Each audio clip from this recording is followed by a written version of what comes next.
Selamat pagi semuanya. Selamat datang di babak semifinal kompetisi debat mahasiswa dalam rangka Dies Natalis ke-67 Universitas Kristen Indonesia.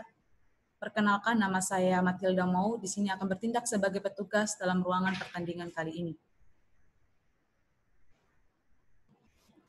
Sebelum memulai debat kali ini, saya akan memperkenalkan para peserta debat dari tim pemerintah. Ada tim 3, yang pembicara pertama akan dilakukan oleh Billy Christian Wendo, pembicara kedua Iman Setia Hareva, pembicara ketiga Sifra Rebecca Waruwo, dan kesimpulan dibawa oleh Billy Christian Wendo. Dan tim oposisi, pembicara pertama ada Sofia Hasiana, pembicara kedua Rebecca Aritonang, pembicara ketiga Putu George Matthew, dan pembicara kesimpulan dibawa oleh Sofia Hasiana. Dan mosi perdebatan kita kali ini yaitu Dewan ini menyetujui adanya kebijakan Merdeka Belajar Kampus Merdeka terkait program hak belajar 3 semester di luar program studi, diterapkan serentak oleh seluruh perguruan tinggi negeri dan swasta di Indonesia. Oke, sebelum kita mulai, saya akan menjelaskan terlebih dahulu untuk poin instruksi supaya tidak terjadi kesalahan teknis dalam penyampaian instruksinya.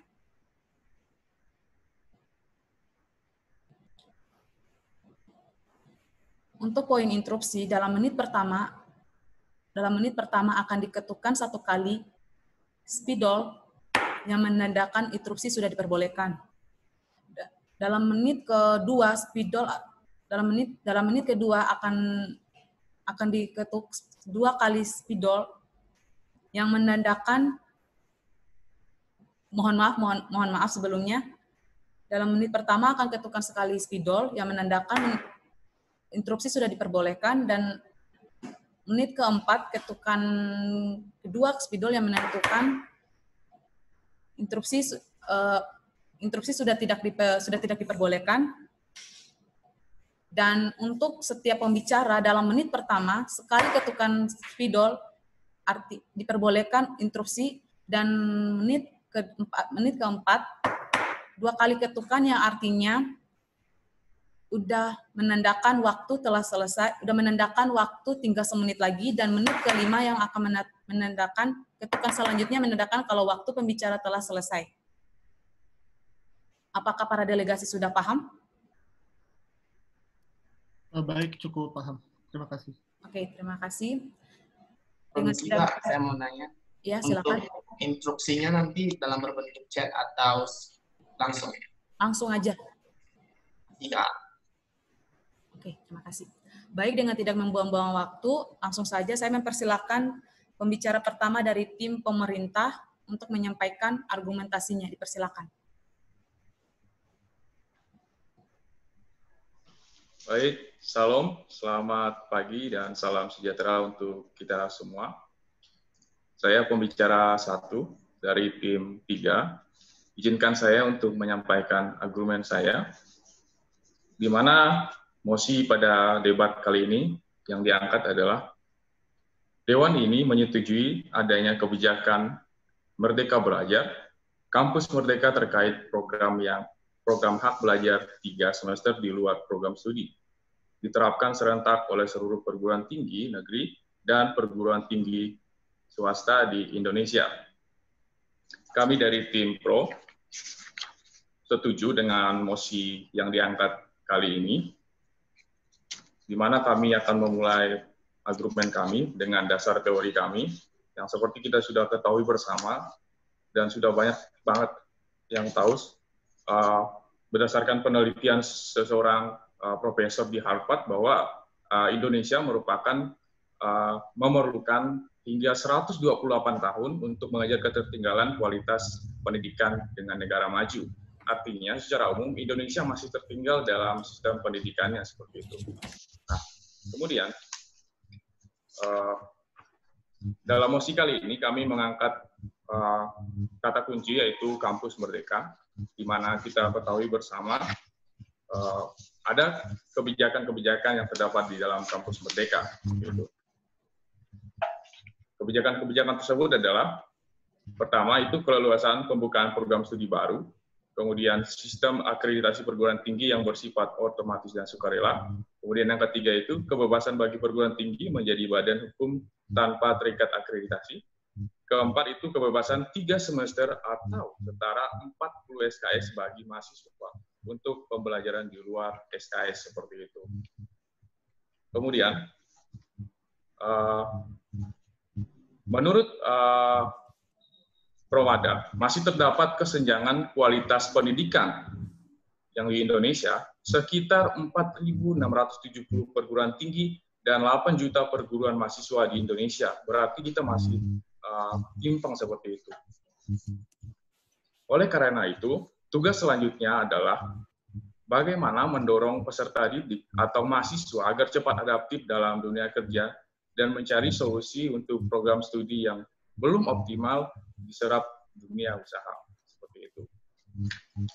Yang kita ketahui secara umum bersama juga, dunia berubah secara sangat cepat sekali, dan dunia berubah di semua sektor. Artinya, kita harus siap di segala sisi seperti itu. Makanya, kami setuju untuk kampus merdeka diterapkan di setiap perguruan tinggi secara merata. Tujuannya apa? Untuk mempersiapkan hal ini seperti itu. Di semua sektor yang kita ketahui bahwa dunia sangat cepat dan berubah di semua sektor seperti itu. Dan kemudian seluruh dunia telah menyepakati bahwa pendidikan merupakan bagian hak asasi manusia seperti itu, seperti yang tercantum dalam undang-undang kita seperti itu. Dan kita ketahui bersama juga adalah program pemerintahan Presiden Joko Widodo seperti itu di periode yang kedua memprioritaskan pembangunan SDM seperti itu. Hal tersebut terlihat dari program Merdeka Belajar yang dicanangkan Kementerian Pendidikan Kebudayaan untuk menciptakan proses belajar mengajar yang bahagia.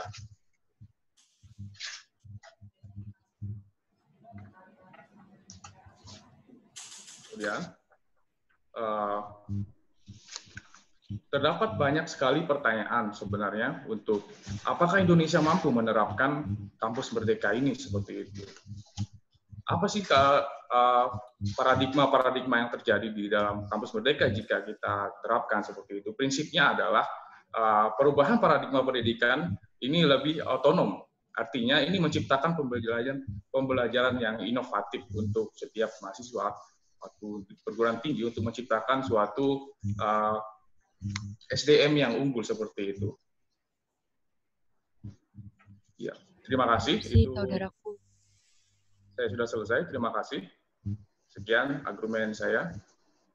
Baik, dari pembicara pertama tim pemerintah menghabiskan waktu 3 menit 39 detik. Dan kita lanjut untuk pembicara pertama dari tim oposisi. Persilakan. Pada moderator, saya akan mulai dalam 3, 2, 1. Produk hukum itu memiliki tujuan untuk keadilan, kemanfaatan, dan kepastian hukum. Assalamualaikum warahmatullahi wabarakatuh. Shalom, Om Swastiastu, Namo Buddhaya, salam kebajikan, dan salam sejahtera untuk kita semua. Dewan juri yang arif dan bijaksana, serta rekan berpikir kami dari tim pemerintah yang kami sangat banggakan, adapun musik kita pada kesempatan kali ini adalah Dewan ini menyetujui adanya program kampus dengan di luar program studinya. Namun jauh sebelum kami selaku tim oposisi akan menyampaikan bangunan argumentasi kami, maka izinkanlah kami untuk memperkenalkan diri kami. Saya Sophie Hasiana sebagai pembicara pertama, rekan saya Rebecca Deborah sebagai pembicara kedua, dan rekan saya Putu George Matthew sebagai pembicara ketiga. Dewan juri yang arif dan bijaksana, adapun yang dapat didefinisikan dalam musik perdebatan kita pada kali ini adalah hak untuk mengambil 3 semester dalam program studi di luar program studi yang diambil. Hal ini yang perlu digarisbawahi adalah hak. Hak itu adalah hal yang sangat fakultatif, yakni hal yang boleh diambil atau tidak boleh diambil. Kemudian, definisi atau batasan yang perlu kami sampaikan selaku tim oposisi adalah bahwa kami tetap menyetujui adanya program kampus merdeka, namun kami tidak menyetujui dengan akumulasi 3 semester.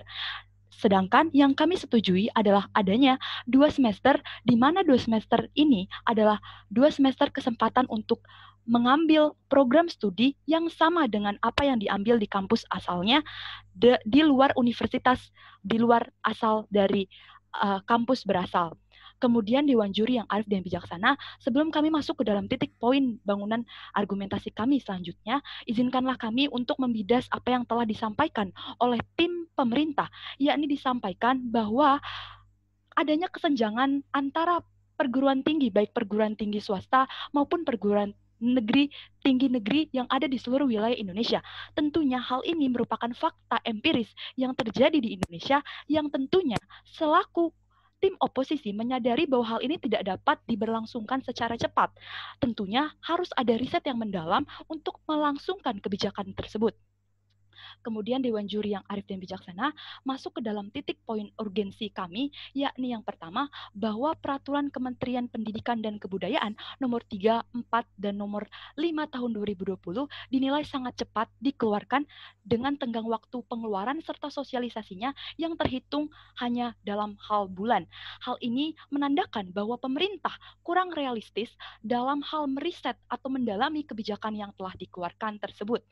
Kemudian yang kedua, Dewan Juri yang arif dan bijaksana, adanya fakta-fakta yang telah disetujui juga oleh tim pemerintah bahwa adanya adanya ketimpangan sumber daya manusia di antara perguruan tinggi di seluruh wilayah Indonesia. Kemudian yang ketiga, Dewan Juri yang arif dan bijaksana, bahwa tentunya ada juga ketimpangan sarana dan prasarana di perguruan tinggi di seluruh wilayah Republik Indonesia.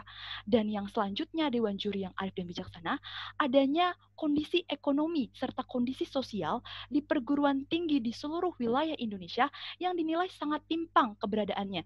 Sehingga kebijakan 3 semester ditempuh oleh mahasiswa asal untuk mengemban pendidikan di luar program studinya dinilai tidak dapat direalisasikan dengan sangat baik dan efektif. Kemudian Dewan Juri yang arif dan bijaksana berdasarkan kemanfaatan.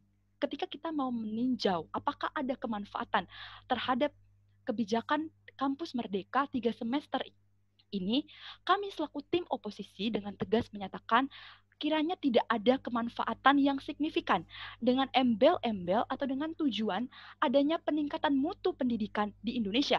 Mengapa demikian Dewan Juri yang arif dan bijaksana? Karena kita dapat mengetahui dan mendalami apa arti dari intelijen yang tinggi itu. Intelijen atau intelektual yang tinggi, intelektual yang tinggi itu tidak dapat dinilai dengan berbagai bidang, namun tidak dapat menguasai salah satu bidang tersebut. Dan kami selaku tim oposisi dengan yakin bahwa apabila kami memberikan proposal kebijakan yang lain daripada pemerintah, yaitu dengan 2 semester untuk menempuh program studi yang sama dengan kampus asalnya, itu dinilai lebih jauh memberikan keefektifan serta meningkatkan mutu pendidikan yang diambil dari mahasiswa tersebut, Dewan Juri yang arif dan bijaksana. Oleh karena itu, dengan ini kami tim oposisi ingin menyampaikan respon kami selaku tim oposisi untuk memberikan mekanisme kebijakan, yaitu yang pertama, adanya program untuk menaungi jaringan antar mahasiswa. Sekian yang dapat kami sampaikan. Terima kasih. Baik, waktu yang dihabiskan oleh pembicara pertama dari tim oposisi menghabiskan 5 menit 3 detik. Dan saya mempersilakan pembicara kedua dari tim pemerintah, dipersilakan. Terima kasih. Saya akan mulai dalam 3, 2, 1. Terima kasih atas kesempatan yang telah diberikan kepada saya, yang saya hormati Dewan Juri. Ini adalah suatu program yang diluncurkan oleh Menteri Pendidikan kita, yaitu Pak Nadiem. Dan berdasarkan apa yang telah diargumentasi oleh pembicara pertama, bahwa penelitian seorang profesor di Harvard di Indonesia memerlukan hingga 128 tahun untuk mengejar ketertinggalan kualitas pendidikan negara di Indonesia. Untuk itu perlu suatu inovasi baru. Kami tidak berkata bahwa kampus Merdeka ini tidak memiliki kelemahan, tetapi kampus Merdeka ini memiliki yang namanya suatu signifikan untuk meluncur ke dunia internasional, di mana kita bisa meningkatkan kembali kualitas pendidikan di Indonesia.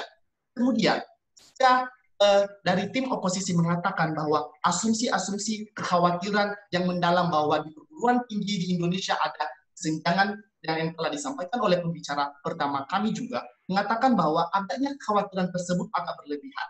Kalau kita Indonesia mau maju di dalam bidang pendidikan oleh para dewan juri, kami mau berkata bahwa kita harus memperkuat yang namanya sistem atau yang disebut dengan kampus merdeka ini. Mengapa? Kalau kita ingin think out of the box atau kita keluar dari zona nyaman kita sekarang, zona nyaman pendidikan Indonesia ini sekarang sudah tidak realistis atau tidak fleksibilitas dalam dunia pendidikan. Adanya peraturan-peraturan administrasi kemudian hanya tertimpa pada peraturan-peraturan tersebut saja. Sehingga tidak ada yang namanya perkembangan. Dewan juri yang saya hormati, bayangkan akan terjadinya kerumitan administrasi atau misalnya yang telah disampaikan oleh oposisi bahwa tidak berlaku atau tidak bisa diterapkan. Mari kita lihat di beberapa kampus, yaitu kampus dalam negeri seperti IPB sejak tahun 2005 sudah menerapkan sistem tersebut, dan IPB mengimplementasikan kurikulum mayor minor, yaitu mahasiswa atau supporting courses dari program studi lainnya. Mereka juga bisa mengambil mata kuliah dari perguruan tinggi lain di luar negeri melalui student exchange atau summer course. So, semua itu baik-baik saja dan tidak masalah. Kemudian perkuliahan begitu lancar, begitupun administrasi mahasiswa bisa diatur oleh perguruan tinggi tersebut. Kekhawatiran adanya perbedaan standar penilaian yang telah dikatakan oleh tim oposisi mengatakan bahwa perbedaan penilaian antara perguruan tinggi dengan prodi yang lain dengan prodi yang satu itu tidak masalah, karena memang di dalam undang-undang pasal yang ke-26 ayat 1 di dalam nomor 3 tahun 2020 itu mengatakan bahwa tentang standar nasional pendidikan atau SNTP, dan itu berkisaran kategori huruf A dan sampai E, itu tidak berlaku 0 sampai 100 lagi. Itu berarti kalau misalnya saya prodi bahasa Inggris, setelah selesai semester 5, saya akan mengambil prodi di hubungan internasional. Artinya kampus merdeka ini bisa memberikan kolaborasi antara profesional kita dengan apa yang menjadi prodi kita. Misalnya saya bahasa Inggris dan saya mengambil prodi lain hubungan internasional, dan itu sangat membantu karena hubungan internasional akan memerlukan bahasa asing seperti itu. Dan juga Nadiem berkata bahwa sistem kampus merdeka ini memiliki yang namanya kolaborasi, kemudian bergerak dinamis dan berpikir kritis. Para dewan juri yang saya hormati, jika dunia pendidikan kita di Indonesia tidak diubah atau hanya di comfort zone saja, maka kolaborasi antara atau dinamis dan berpikir kritis dalam dunia pendidikan pun tidak ada. Interupsi, saudaraku. Dan kolaborasi, dan dalam kampus merdeka ini adanya yang namanya kolaborasi. Kolaborasi apa? Kita bisa mengambil prodi lain. Artinya kolaborasi di antara universitas dengan universitas lain, kemudian prodi dengan prodi lainnya, adanya kolaborasi tersebut. Kemudian bergerak dinamis dan berpikir kritis di dalam kampus merdeka ini. Ini sesuatu yang dikatakan bahwa kita harus beradaptasi, bukan hanya untuk sistem dari dunia pendidikan yang telah kita lakukan selama ini. Untuk itu, Dewan Juri yang saya hormati, jika kita ingin membangun pendidikan kita di Indonesia, kita ingin mengejar 128 tahun ketinggalan kita, maka kita akan melakukan yang namanya kampus merdeka. Begitu Bapak Ibu Saudara, dan terima kasih. Baik, waktu yang dihabiskan 4 menit 51 detik. Untuk pembicara kedua dari tim oposisi dipersilakan. Apakah suara saya terdengar, moderator? Iya, terdengar. Terima kasih, moderator.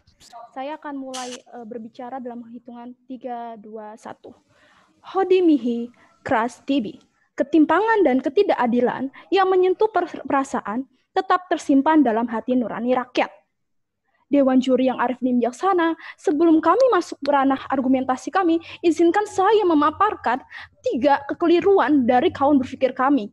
Yang pertama adalah, kawan berpikir kami dari pembicara pertama tidak bisa membedakan namanya teori dan data itu sendiri. Kemudian Dewan Juri yang arif dan bijaksana, adanya gagasan dari tim pemerintah, yaitu terdapat kesenjangan antara perguruan tinggi dan swasta, tinggi negeri dan swasta. Artinya mereka menyetujui secara tidak langsung bahwasannya terdapat memang ketidaksiapan dalam dunia pendidikan itu sendiri. Kemudian kekeliruan yang ketiga dari pembicara kedua dari tim pemerintah menyatakan bahwasannya mengenai peraturan itu sendiri yang diterapkan saat ini. Saya tantang kepada saudara-saudara dari tim pemerintah, apakah sudah ada naskah komprehensif dari Dewan Juri, naskah komprehensif daripada suatu undang-undang itu sendiri? Karena seperti yang kita ketahui bahwasannya Dewan Juri arif bijaksana, ketika undang-undang itu dibentuk harus berdasarkan 3. Landasan filosofis, landasan yuridis, dan landasan sosiologis. Artinya landasan sosiologis ini harus mementingkan suara atau aspirasi dari rakyat itu sendiri. Baik Dewan Juri yang arif dan bijaksana masuk ke dalam ranah argumentasi kami yang pertama, ialah kami setuju adanya kampus merdeka, tapi kami tidak setuju adanya 3 semester yang akan dilaksanakan itu sendiri. Kami menggagaskan yaitu 2 semester dengan prodi yang sama. Mengapa hal demikian Dewan Juri yang arif dan bijaksana? Sungguh tidak relevan jika kita mengambil satu prodi di tempat lain, dan itu sangat tidak relevan dalam dunia pendidikan. Masuk ke dalam argumentasi kami yang kedua, bahwasannya ada teori dari Jim Lee Asidiki mengatakan bahwasannya kebijakan atribusi dari suatu undang-undang kepada peraturan pelaksana di bawahnya adalah tidak hanya berpedoman keadaan formil saja atau peraturan formil saja, tetapi bisa dilihat dari substansi agar mesejahterakan masyarakat itu sendiri. Artinya apa Dewan Juri arif bijaksana? Perlu kita ketahui bahwasannya ya seperti saya sudah jelaskan di awal, ketika kita melihat suatu undang-undang tentulah harus berdasarkan kepada suatu hal yang bersifat sosiologis atau mendengarkan daripada tidak hanya daripada mahasiswa itu sendiri tapi dari semua kalangan. Karena jika tidak mendengarkan hal tersebut tentunya akan menimbulkan cacat daripada undang-undang itu sendiri. Lanjut kepada ranah argumentasi kami yang kedua, ialah produk hukum dalam hal ini pendidikan harus juga melihat keadilan dalam masyarakat itu sendiri. Tentunya Dewan Juri arif bijaksana, keadilan inilah harusnya menjadi titik poin daripada pelaksanaan kampus merdeka yang kami gagas yaitu 2. Karena apa Dewan Juri arif bijaksana? Karena ketika kita melihat perkembangan zaman yang begitu signifikan, tentunya harus menambah juga sumber daya manusia dalam hal ini. Tidak hanya tenaga dalam pendidikan, tetapi tenaga dalam administratif itu sendiri. Ketika tenaga administratif tidak menyetujui adanya suatu mahasiswa yang ingin majukan dalam hal ini ke kampus lain, oleh karena itu Dewan Juri arif bijaksana ini juga tidak menimbulkan keadilan di dalam masyarakat itu sendiri, dan ini tidak menciptakan suatu negara yang baik atau welfare state itu sendiri. Kemudian Dewan Juri arif bijaksana, selain daripada itu kita juga harus melihat apakah suatu peraturan ini sudah dibuat berdasarkan kepentingan dari masyarakat itu sendiri atau malah justru jadi kepentingan yang lain yang tidak ada hubungannya dalam dunia pendidikan itu sendiri. Perlu diketahui secara lebih lagi atau lebih lanjut mengenai hal-hal yang diatur dalam undang-undang atau naskah komprehensif itu sendiri, apakah sudah dilibatkan dari sisi masyarakat, kemudian dari sisi tenaga pendidik, kemudian dari sisi orang-orang yang tergabung dalam dunia pendidikan itu sendiri. Apakah sudah melihat akan hal tersebut dan sudah melihat jangkauan ke depannya untuk pendidikan kita ke masa ke depan. Jangan sampai Dewan Juri arif bijaksana kita ketahui, jangan sampai hal ini selalu berubah-ubah tentang peraturan, tapi tidak terlaksananya atau tidak terciptanya kualitas pendidikan atau kualitas mahasiswa dan mahasiswi di seluruh Indonesia itu sendiri. Kemudian Dewan Juri arif bijaksana perlu kita ketahui salah satu tujuan daripada negara Indonesia dan tercantum atau termaktub di dalam pembukaan Undang-Undang Dasar Negara Republik Indonesia alinea keempat, yaitu mencerdaskan kehidupan bangsa. Artinya di sini ketika kami menggagas dua semester di kampus lain, tentunya itu mencerdaskan kehidupan bangsa. Waktunya telah habis. Oke, sekian, terima kasih. Baik, dari pembicara kedua tim pemerintah menghabiskan waktu 5 menit 5 detik. Saya mempersilakan pembicara ketiga dari tim. Mohon maaf, waktunya telah selesai. Interupsi dari juri, Bu. Iya, Pak, silakan. Berapa menit Berapa menit tadi waktunya? Mohon diulangi. 5 menit 5 detik. 5 menit 5 detik. Nah, Ya. lalu bagaimana dengan kesepakatan di awal kalau menit keempat itu ada penanda? Saya tidak mendengar itu tadi, Bu Matilda. Kalau menit keempat, kalau untuk menit keempat akan diketukkan 2 kali ketukan yang menandakan bahwa interupsi sudah tidak diperbolehkan dan tinggal 1 menit saja yang untuk diargumentasi oleh para delegasi. Mohon lebih dikencangin lagi ya Bu Matilda, soalnya tadi tidak terdengar. Supaya kita debat bisa lebih mempersiapkan. Baik Pak, kalau untuk menit keempat akan diketuk 2 kali ketukan yang menandakan interupsi sudah tidak diperbolehkan dan sisa menit terakhir, sisa 1 menit untuk para delegasi menyampaikan argumentasinya. Iya, biar lebih kencang. Makasih ya Bu. Baik Pak, terima kasih.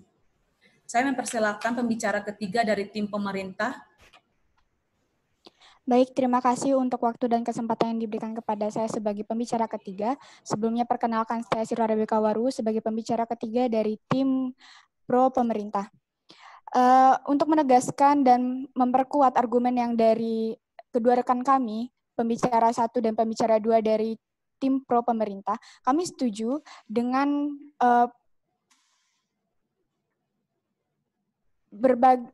mengenai argumen Indonesia yang 128 tahun itu ketinggalan, artinya bahwa Indonesia memang sangat sekali terlambat dalam sistem belajarnya.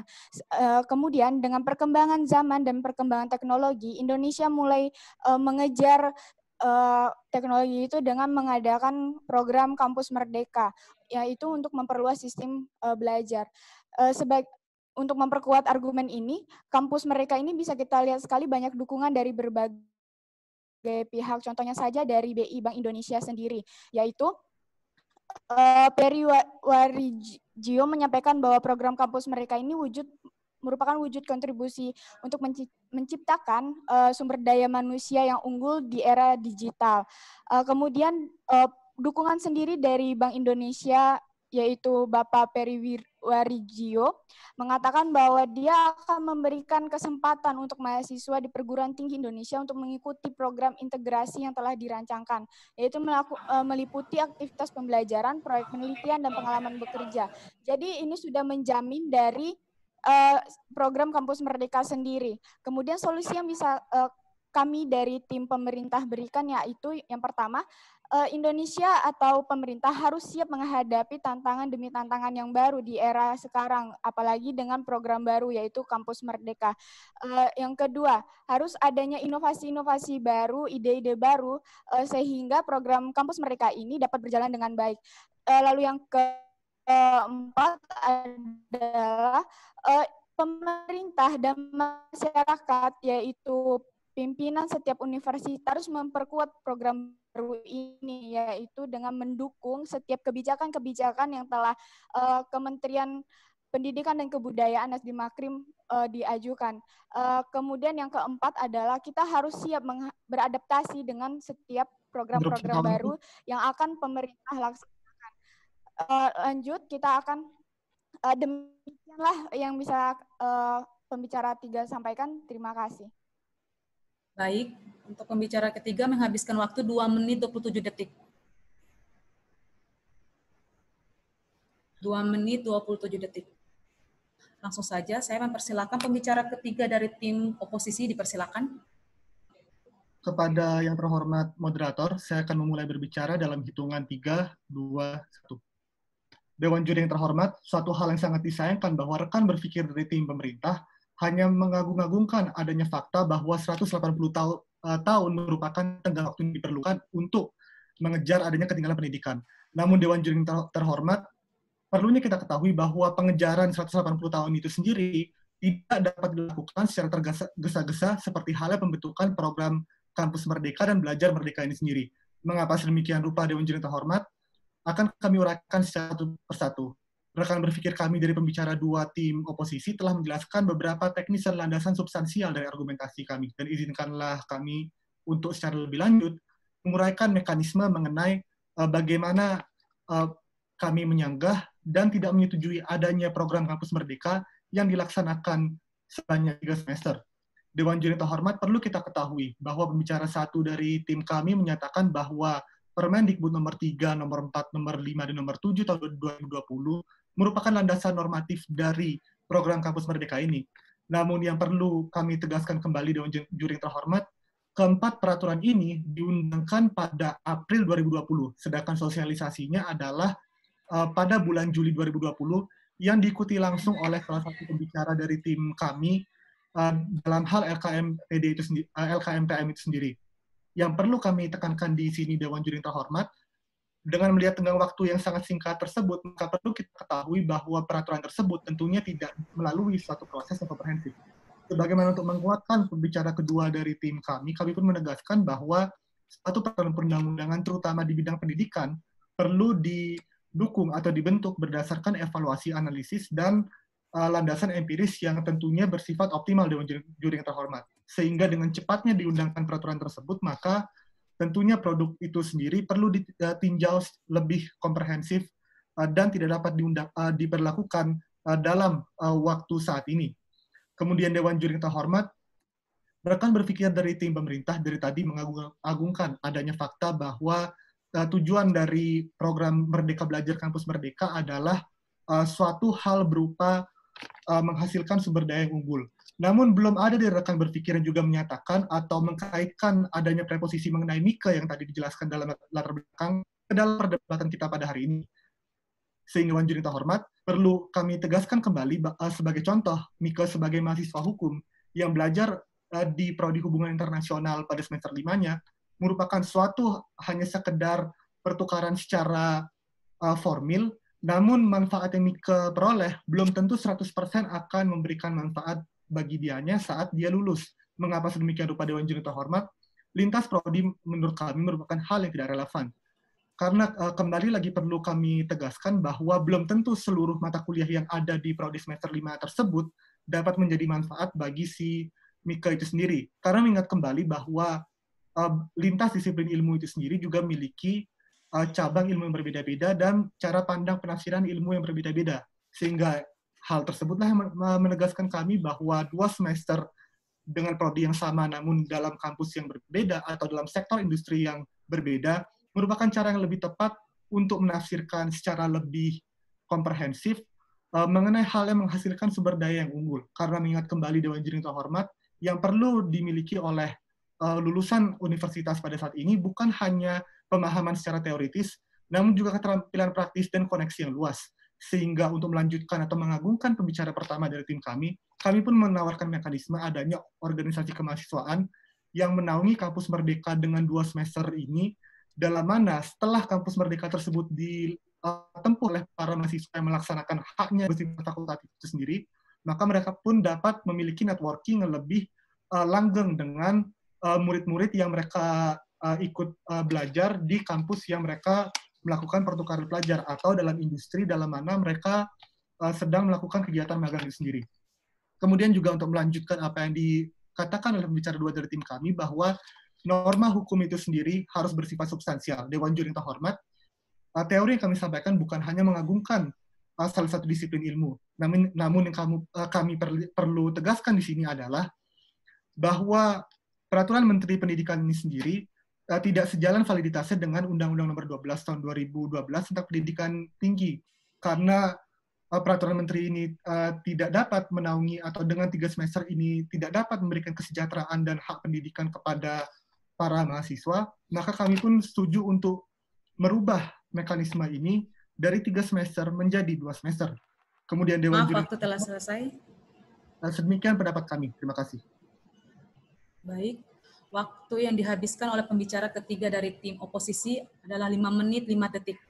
5 menit 5 detik. Kita lanjutkan pembicara kesimpulan dari tim oposisi, dipersilakan. Baik. Terima kasih untuk waktu dan kesempatan yang diberikan. Mohon maaf. Kesimpulan dari tim oposisi, dipersilakan. Tim oposisi. Tim pemerintahnya nanti. Sekarang tim oposisi dipersilakan untuk kesimpulannya.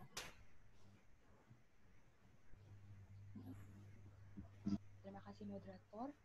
Saya akan memulai dalam 3, 2, 1. Seperti apa yang telah diagung-agungkan oleh pembicara pertama, pembicara kedua, dan pembicara ketiga, tim oposisi, kami dengan tegas, lugas, dan mantap tetap berpegang teguh tidak mendukung adanya pembelajaran 3 semester dengan lintas program studi yang berbeda. Hal ini juga sesuai dengan apa yang telah kami tawarkan. Mekanisme yang kami tawarkan bahwa 2 semester dengan lintas program studi yang sama ada hal yang sangat tepat untuk menciptakan suatu sumber daya manusia yang lebih memiliki intelektual yang tinggi. Karena apabila satu mahasiswa telah memiliki atau menguasai satu bidang program studi yang sama, baik di dalam kampus asalnya maupun kampus di luar, itu lebih mengacu kepada penguasaan atau kemahiran mahasiswa tersebut dalam bidang atau program studi yang ia tempuh. Dibandingkan dengan mengambil 2 program studi yang berbeda, tetapi tidak dapat menjamin apakah program studi lain yang telah diambil benar-benar dapat dikuasai dengan baik. Kemudian Dewan Juri yang akan bijaksana, di sini kami telah menyampaikan beberapa mekanisme yang menjadi keunggulan kami selaku tim oposisi, bahwa adanya urgensi atau permasalahan yang telah kami sampaikan tadi, kemudian kami respon mengenai mekanisme-mekanisme yang kami tuangkan dalam program-program organisasi kemahasiswaan, sebagaimana dapat menciptakan suatu jaringan antar mahasiswa yang telah menempuh program studi di luar kampus asalnya tersebut. Kemudian Dewan Juri yang adil dan bijaksana, kami juga ingin menyampaikan bahwa kelemahan-kelemahan dari tim pemerintah yang menyatakan bahwa banyak sekali teori atau fakta yang mengagung-agungkan bahwa Indonesia telah tertinggal pendidikannya. Hal ini semata-mata menyatakan bahwa hal tersebut dapat kita selesaikan bersama-sama apabila kebijakan tersebut memang sudah matang dalam proses pembuatan kebijakan tersebut. Sehingga Dewan Juri yang adil dan bijaksana, apabila kebijakan tersebut tidak matang dalam proses pembuatannya, apakah hasilnya juga dapat berdampak baik bagi keberlangsungan pendidikan nasional di Indonesia. Oleh karena itu, Dewan Juri yang adil dan bijaksana, di sini kami selaku tim oposisi tidak hanya menyatakan fakta, namun kami juga menyatakan bahwa kebijakan-kebijakan yang relevan dengan kondisi fakta ketimpangan sosial yang ada di wilayah Republik Indonesia adalah hal yang tepat. Sekian yang dapat kami sampaikan. Terima kasih. Baik, dari pembicara kesimpulan menghabiskan waktu 2 menit 24 detik. 2 menit 24 detik. Dan saya mempersilakan pembicara kesimpulan dari tim pemerintah, dipersilakan. Baik, shalom, salam sejahtera. Saya selaku pembicara simpulan dari tim pemerintah akan menyampaikan argumentasi dan simpulan dari hasil-hasil argumentasi yang telah disampaikan. Sebelumnya kami mengapresiasi atas tim lawan kami, yaitu tim oposisi, atas argumen-argumen yang diberikan sangat luar biasa. Tapi kami ingin menegaskan kembali bahwa tim kami setuju dengan adanya kebijakan kampus merdeka yang dilaksanakan dalam 3 semester. Kenapa? Dalam 3 semester ini untuk membangun sumber daya manusia tersebut seperti itu. Apa yang dilakukan bisa untuk menjadi pedoman kita untuk kedepannya nanti seperti itu. Kami tidak mengagung-agungkan, sekali lagi kami tegaskan, kami tidak mengagung-agungkan bahwa Indonesia tertinggal 120 tahun lamanya. Dan itu berdasarkan fakta yang ada. Kenapa kami berkata demikian? Karena itu merupakan suatu riset yang telah dilakukan seperti itu. Tadi pembicara ketiga dari tim lawan kami mengatakan bahwa belum ada bukti yang kami sampaikan yang mengimplementasikan kurikulum ini. Maksudnya, maaf, bukan kurikulum, maksudnya mengambil 3 SKS ini, alih prodi seperti itu. Kami sudah memberikan bukti bahwa pembicara kedua kami sudah mengatakan tadi bahwa di IPB itu sudah melakukan menerapkan hal ini sejak tahun 2005. So, kenapa kita nggak berpedoman kepada kampus-kampus yang sudah melaksanakan hal ini seperti itu? Mereka mengimplementasikan bahwa kurikulum mayor minor, yakni mahasiswa bisa mengambil minor atau supporting course dari program studi lainnya seperti itu. Artinya mereka juga bisa mengambil mata kuliah dari perguruan tinggi lain di luar negeri seperti melalui student exchange atau summer course seperti itu. Nggak terjadi masalah seperti itu menurut kami. Tadi juga pembicara ketiga mengatakan bahwa perlu sekali untuk melakukan dan menghasilkan koneksivitas atau networking atas lintas prodi lain. Kami sudah mengatakan berarti secara tidak langsung tim oposisi juga setuju dengan hal pendapat yang kami sampaikan seperti itu. tadi juga pembicara simpulan juga mengatakan bahwa hal ini untuk membangun sumber daya manusia seperti itu. Kami juga mengatakan hal sedemikian rupa. Mengapa? Karena kembali lagi ke apa yang sudah kami sampaikan melihat riset-riset dan fakta-fakta yang ada bahwa pendidikan di Indonesia belum bisa disamakan dengan negara-negara lain seperti itu. Maka inovasinya adalah kita harus terapkan sistem belajar ini seperti itu. Terima kasih. Baik, terima kasih untuk pembicara kesimpulan dari tim pemerintah. Waktu yang dihabiskan 2 menit 42 detik. 2 menit 42 detik. Terima kasih untuk setiap para delegasi dari kedua tim yang mana telah menyampaikan isi argumentasi dari awal hingga akhir berakhir dengan baik. Dan di sini saya himbaukan kepada para juri untuk mengisi form penilaian dan dikirim ke email debat kami yang sudah saya kirim di chat Zoom. Bisa dilihat di chat Zoom. Mohon diisi. Oke, dan untuk para delegasi dan juri tidak diharapkan untuk tidak meninggalkan ruangan Zoom karena para delegasi dari tim lain akan masuk dalam Zoom meeting ini. Terima kasih.